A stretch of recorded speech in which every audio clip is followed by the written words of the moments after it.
नाजरीन जरा तसव्वुर करें, एक सदर की बहन मुल्क के सबसे महफूज इलाके से दिन दहाड़े गायब हो जाती है। ना कोई सुराग, ना कोई गवाह, ना कोई आवाज, और फिर एक पुरस्कार कॉल आती है जिसके मुतालबात सुनकर आपके रोंगटे खड़े हो जाएंगे। ये अगवाकार ने सिर्फ इब्राहिम तरोड़े को दुख नहीं पहुंचाया, बल्कि पूरी अफ्रीकी अवाम को सड़कों पर ला खड़ा किया था। आज सरकारी रिकॉर्ड का हिस्सा बनाया जा रहा है वो खुफिया ऑपरेशन जिसे कर लेने के बाद आज तारीख का हिस्सा बनाया जा रहा है। तो हमारे साथ जुड़े रहिए और हम आपको बताते हैं वो कहानी जिसे सुन लेने के बाद आप भी समझेंगे अगवाकारों के साथ इसी तरीके से ही सलूक किया जाना चाहिए। नाजरीन, आज की वीडियो में हम बात करेंगे अमनाता तराउड़े की। जी हाँ, वही अमनाता जो बर्किना फासो के मौजूदा सदर इब्राहिम तराउड़े की छोटी बहन है। एक दिलेर, नडर और अवामी खिदमत के जज्बे से लबरेज समाजी कारकुन जो हमेशा कमजोरों की आवाज बनती रही। लेकिन फिर एक दिन ऐसा आया जब वो खुद खामोश हो गई, लापता हो गई और पूरा मुल्क सख्ती में आ गया।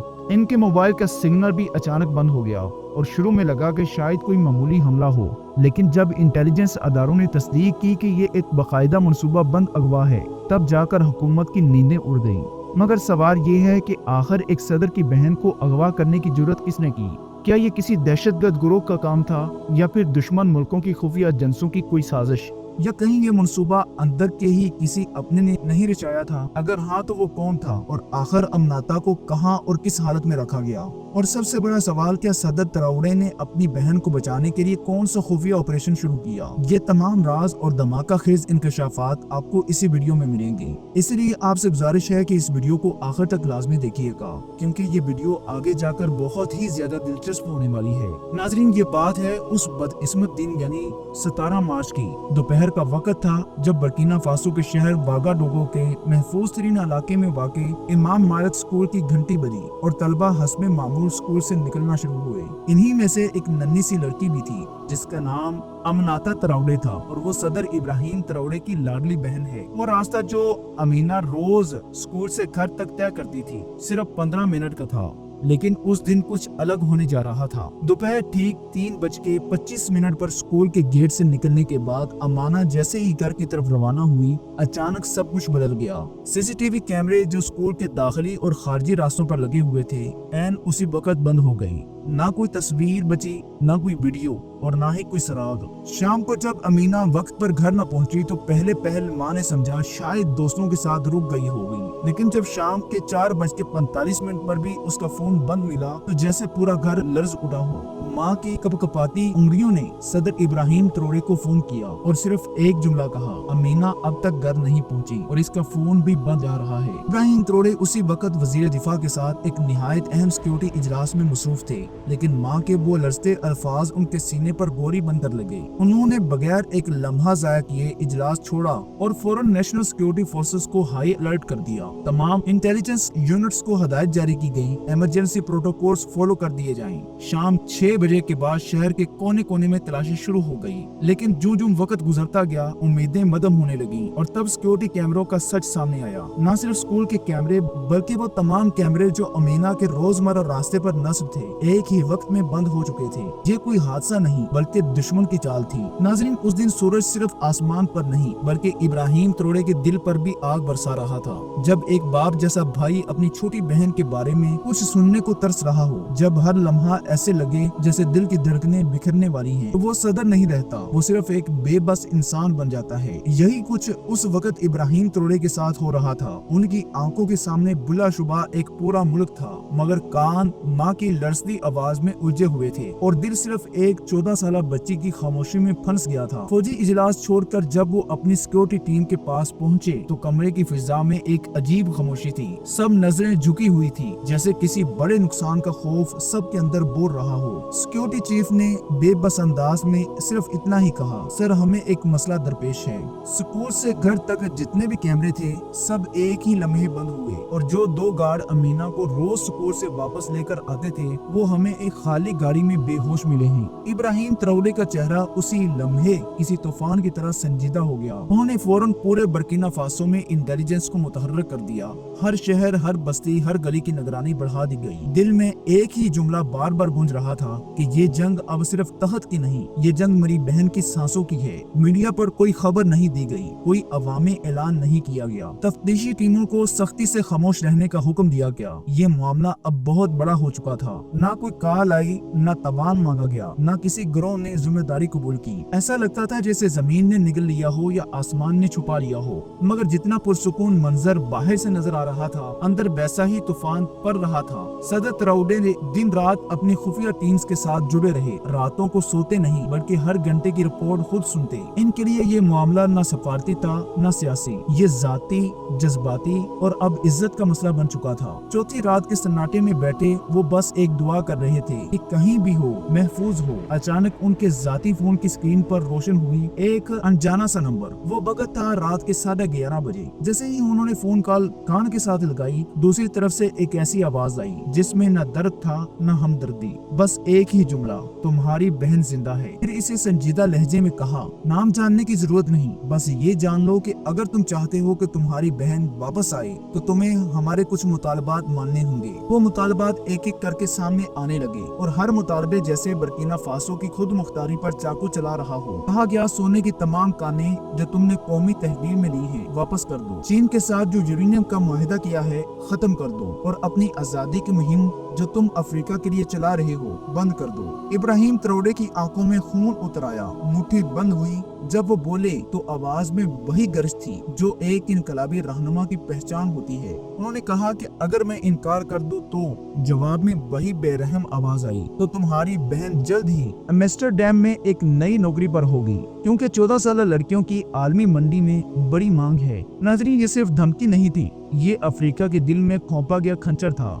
ये वो लम्हा था जब दुश्मन ने सिर्फ एक बच्ची पर नहीं बल्कि पूरे बर्रे-आज़म की गैरत पर वार किया था। अब ये मामला अगवा से निकल कर ऐलान जंग बन चुका था। लेकिन वो शख्स जो बरसों से साम्राज्य निजाम से लड़ता आया हो, जिसने अपने मुल्क को लूटने वालों के खिलाफ अलमे बगावत बुलंद किया हो, वो कैसे अपनी बहन के बदले अपनी सरजमीन का सौदा कर लेता। उस रात इब्राहिम ट्राओरे ने ना कोई मशवरा दिया, ना कोई मीटिंग बुलाई, ना ही किसी को वजाहत दी। बस छत पर चढ़कर आसमान की तरफ देखा और खुद से एक वादा किया कि तुम सिर्फ मेरी बहन को छीनना नहीं चाहते, तुम मेरा हौसला तोड़ना चाहते हो, लेकिन तुम नहीं जानते मैं जिस मिट्टी का बना हूँ, मैं स्टील का बना हूँ। इसके बाद अगले 24 घंटे में बर्किना फासो की फिजा में एक अजीब सी हरकत महसूस की गई। सदर के दफ्तर के बाहर गैर मुल्की रिपोर्टर्स जमा होने लगे। शहर में फौजी गाड़ियों की सरगर्मी बढ़ने लगी। इंटेलिजेंस हेडक्वार्टर्स की लाइट्स पूरी रात रोशन रही, लेकिन इस तमाम शोर में एक चीज मुकम्मल तौर पर गायब थी, बयान। न सदर ने कोई इंटरव्यू दिया, न कोई हुकूमती नुमाइंदा मीडिया के सामने आया, जैसे सब कुछ चुपचाप हो रहा हो लेकिन अंदर आग जल रही हो। दूसरी तरफ सोशल मीडिया पर लोग चीख रहे थे, सवाल पूछ रहे थे, मगर हुकूमत की तरफ से मुकम्मल खामोशी थी। और इस खामोशी में छुपा हुआ था सदर ट्राओरे का वो फैसला कि वो सिर्फ दुश्मन को जवाब नहीं देंगे, बल्कि पूरी दुनिया को दिखाएंगे कि अफ्रीका के बच्चे बिकाऊ माल नहीं हैं। और यही वो लम्हा था जब ऑपरेशन का आगाज हुआ। पहला खुफिया हुक्म जारी हुआ। इस ऑपरेशन को एक कोड नेम दिया गया, ऑपरेशन एम्स्टर्डम। सदर ट्राओरे ने किसी आर्मी एजेंसी या यूरोपीय ताकत से मदद मांगने की बजाय 4 अफ्रीकी ममालिक माली, नाइजर, गिनी और बर्किना फासो की स्पेशल फोर्स को एक नुक्ते पर मरकूज किया। इन फोर्सेस को खुफिया तौर पर यूरोप मुंतकिल किया गया, बगैर किसी सियासी ऐलान के, बगैर किसी प्रोटोकॉल के, सिर्फ एक हदफ के साथ कि अमनाता को जिंदा वापस लाना है, चाहे कुछ भी हो जाए। बर्किना फासो के साइबर सिक्योरिटी अदारे ने दिन रात मेहनत की, हजारों सिस्टम्स को स्कैन किया, दर्जनों जेली लोकेशंस को फिल्टर किया और बिल आखिर अमनाता की आखिरी डिजिटल सरगर्मी को ट्रेस किया गया। ये एक पुरानी सनती इमारत थी, एम्स्टर्डम बेडर्स नामी इलाके में, जहां आम तौर पर कोई नहीं जाता और जो इंसानी स्मगलिंग के लिए एक डर्टी जोन समझा जाता है। इस लोकेशन की तस्दीक के बाद सदर ट्राओरे ने ऑपरेशन की सरबराही खुद अपने हाथ में ले ली और तमाम टीमों को बजरिया इंक्रिप्टेड मैसेज के हदायत जारी की गई। प्लान ये था कि 3 अलग teams code name alpha, Bravo और चार्ली एक ही वक्त में 3 मंजिला इमारत में मुख्तलिफ सिमत में दाखिल होंगी ताकि दुश्मन को संभलने का मौका तक न मिले। नाज़रीन, रात के ठीक 3 बजे जब यूरोप ख्वाबे गफलत में था, अफ्रीका ने अपनी बेटी को जगाने का आगाज किया। अल्फा टीम पिछले दरवाजे से दाखिल हुई, ब्रॉड ने छत के जरिए रसाई हासिल की और चार्ली ने मरकजी दरवाजा तोड़ डाला। इमारत के अंदर अंधेरा, बदबू और खौफ का ऐसा इंतजार था कि लफ्जों में बयान नहीं हो सकता। हर कमरे के दरवाजे के पीछे मुमकिना खतरा था, हर दीवार के पीछे कोई मासूम चीख रहा था। लेकिन तरबियत याफ्ता अफ्रीकी सिपाही किसी लम्हे न हिचकिचाए न डरे। उन्होंने कदम कदम हर दरवाजे खोले, लड़कियों को आजाद कराया और दुश्मनों को काबू में किया। इस इमारत के तीसरे फ्लोर के एक बंद कमरे से, जहां दरवाजा जंजीरों से बंद था, एक सिसकती हुई आवाज आ रही थी। ये वही कमरा था जिसकी दीवारों पर अमनाता का नाम खून से लिखा हुआ था, जैसे वो खुद को दुनिया को याद दिलाना चाहती हो कि मैं जिंदा हूँ, मुझे तलाश करो। जैसे ही सिपाहियों ने जंजीर तोड़ी और अंदर दाखिल हुए, एक दुबली पतली कमजोर मगर आंखों में अज़म लिए बची नजर आई। वो अमनाता थी। जब उसने सिपाही का कंधा देखा जिस पर बर्किना फासो का झंडा था, तो होंठों से एक जुमला निकला, क्या वो आए हैं? और जब उसे बताया गया कि ये ऑपरेशन सदर इब्राहिम ट्रोरे की पर्सनल क़ियादत में हो रहा है, तो वो आहिस्ता से मुस्कुराई और कहा, मुझे यकीन था कि मेरा भाई जरूर आएंगे। नाज़रीन, ये लफ्ज़ सिर्फ एक बहन का एतमाद नहीं था, ये एक बड़े अज़म के मुस्तकबिल की गवाही थी। इस ऑपरेशन में अमनाता समेत कुल 47 लड़कियां बाजियाब की गयी। सब की सब अफ्रीकी नस्ल से ताल्लुक रखती थी और दुश्मनों के लिए सिर्फ सामान थी। स्मगलर मौके पर गिरफ्तार किए गए, जिनमें से कई यूरोपीय और मशरकी यूरोप के मुनज़्ज़म गैंग्स के अहम रुकन थे। इनके कब्जे से लैपटॉप्स, सर्वर्स और वीडियो मवाद बरामद हुआ, जिनमें सैकड़ों मासूम बच्चियों की नीलामी की वीडियोस थी। दोस्तों, सोचें कि अगर ये ऑपरेशन एक दिन भी ताखीर से होता तो न सिर्फ अमनाता बल्कि दर्जनों और बच्चियों की जिंदगियां बर्बाद हो चुकी होती। ऑपरेशन के फौरन बाद सदर ट्राउडे ने अमनाता को गले लगाया, इस बच्ची को जो अपनी आंखों में अभी भी खौफ समेटे हुए थी, मगर आवाज में वही वकार था जो सिर्फ उन बच्चियों को नसीब होता है जो जुल्म सह कर भी टूटती नहीं। अमनाता ने सिर्फ इतना कहा, हमें छुपाया जा रहा था, बेचा जा रहा था, लेकिन मैं जानती थी कि आप जरूर आएंगे। नाजरीन, उस दिन सिर्फ एक बहन बाजियाब नहीं हुई, एक उम्मीद वापस आई। एक ऐसा लम्हा आया जिसने पूरी दुनिया को दिखा दिया कि अफ्रीका अपने बच्चों को तनहा नहीं छोड़ता, चाहे दुश्मन जितना भी ताकतवर हो। ऑपरेशन के बाद सदर ट्राउडे ने अमीना फाउंडेशन की बुनियाद रखी, एक ऐसा अदारा जो अब पूरे अफ्रीका में गुमशुदा बच्चों की तलाश करता है, इन्हें वापस लाता है और उनके तहफ्फुज़ के लिए लड़ता है। आज अमनाता 16 साल की है और अमेरिका की मशहूर यूनिवर्सिटी MIT में तालीम हासिल करने का ख्वाब देखती है। और अगर आप अभी तक हमारी वीडियोस को देख रहे हैं तो कमेंट बॉक्स में इब्राहिम ट्रोरे जिंदाबाद जरूर लिखें और मजीद इस तरह की वीडियोस के लिए हमारे चैनल को जरूर सब्सक्राइब करें। अल्लाह हाफिज।